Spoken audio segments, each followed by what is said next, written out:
তখন কি বলে যোগ করতে করতে বললো আসলে বাস্তবতাটা এরকম, এই যে এই টেবিলের মধ্যে আপনারা যে ছোট্ট একটা টেবিল, এই টেবিলের মধ্যে যদি তাকান, একদিকে আছে রক মিউজিক বাম্বা, ওইদিকে আছে আমাদের পিঙ্কি ফ্রম এফ মাইনর, এদিকে আছে সুইট বাই ফ্রম গণসঙ্গীত শিল্পী সমন্বয় পরিষদ, Lisafa from Chhayanaut, Kamal Bayezid from group theatre federation, এদিকে আবার সাইমুম শিল্প গোষ্ঠী, সুরের ধারা। এই যে ওখানেতে আমাদের যে বান্দরবন থেকে আছেন মংদা, এই যে অনেক মানুষ, নানা মত নানা পথ, কিন্তু আমরা সব এক জায়গায় এসে মিশছি। এই মেশাটা আসলে আমাদের আরও 30 বছর আগে হলে বাংলাদেশ আরও অনেক দূরে এগিয়ে যেত। But better late than never. আমরা যে একটা জায়গায় আসতে পেরেছি এবং আমরা যে বুঝতে পেরেছি সমাজ থেকে কোনো সংস্কৃতিকে বা কোনো জনগোষ্ঠীকে, তার আচারকে, তার রীতিনীতিকে এক্সক্লুড করাটা কোনো সমাজের জন্য মঙ্গলজনক না। এটা আমরা যে দেরিতে হলেও বুঝতে পেরেছি, এটা ভালো।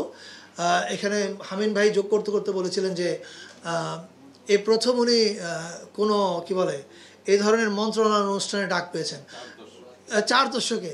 আপনি ভাবেন বাংলাদেশের রক মিউজিকের ইনফ্লুয়েন্স এবং ভূমিকা, এটা চিন্তা করেন এবং এবার ভাবেন যে কখনো কোন এই ধরনের আয়োজনে এই মানুষদেরকে ডাকা হয়নি, কারণ তাদেরকে আমরা ভেবেছিলাম অপসংস্কৃতি। এই যে সকল সংস্কৃতিকে এক জায়গায় আনার, সংস্কৃতি সব ধারাকে, এটা আমি মনে করি যে 30 বছর আগে হওয়ার কথা ছিল, অ্যাজ আই সেড, বাট আমরা এখন করবার চেষ্টা করছি এবং আমরা বিশ্বাস করি এবারের শোভাযাত্রা যেটা চারুকলা থেকে বের হবে, সেখানে আপনারা সত্যিকার অর্থে নতুন জিনিস দেখবেন। মানে ভিজুয়ালি আপনাদের চোখেই পরিবর্তন দেখতে পাবেন অনেক।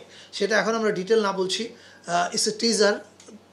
যারা অংশগ্রহণ করবেন তারা প্রত্যেকে নিজেরাই নিজেদের চোখে দেখতে পাবেন যে পরিবর্তনগুলো কীভাবে ঘটছে।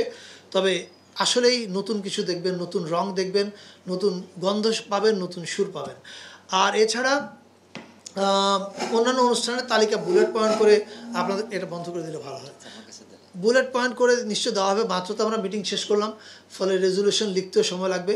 আমার মাথা থেকে আমি কয়েকটা বলতে পারি। একটা হচ্ছে চৈত্র সংক্রান্তি উপলক্ষে শিল্পকলা একাডেমিতে একটা রক কনসার্ট হচ্ছে, যেখানে Chakma band, Garo band, Marma band, Bangla band, এরা সবাই মিলে পারফর্ম করবে। আবার চৈত্র সংক্রান্তি উপলক্ষে সোহরাওয়ার্দী উদ্যানে যে মুক্তমঞ্চ আছে, সেখানে বাংলার বাউল এবং ফকিররা গান গাইবেন, ওদের একটা উৎসব হবে ওখানে। এছাড়া 14 তারিখে সংসদ ভবনের সামনে একটা সাংস্কৃতিক অনুষ্ঠান এবং ড্রোন শোর আয়োজন করা হবে। ড্রোন শো হচ্ছে চাইনিজ এমবেসির সহযোগিতায়, তারা আমাদেরকে এই সাপোর্টটা দিচ্ছে। সেখানে আপনারা বিকেলবেলা গান শুনবে এবং সন্ধ্যার পরে দেখবে যে সংসদ ভবনের উপরে বাংলার আকাশে কিছু ড্রোন দিয়ে কিছু ইমেজ তৈরি করা হচ্ছে। সো এটা হবে হচ্ছে সংসদ ভবনে।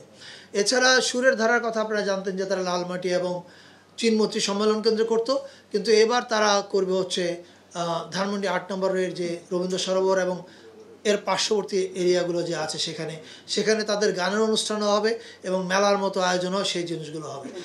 অর্থাৎ ঢাকার নানা জায়গায় উৎসব ছড়িয়ে যাবে।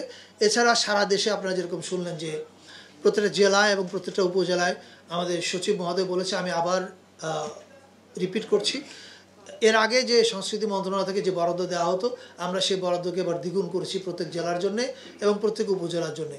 পাশাপাশি যে জেলাগুলোতে আমাদের ভিন্ন জাতিগোষ্ঠীর ভাই বোনেরা কনসেন্ট্রেটেড, সেই জেলাগুলিতে আমাদের বরাদ্দের পরিমাণটা আরও বেশি হবে। সেটা কত হবে কালকের মধ্যেই মন্ত্রণালয় থেকে চিঠি দিয়ে জানানো হবে।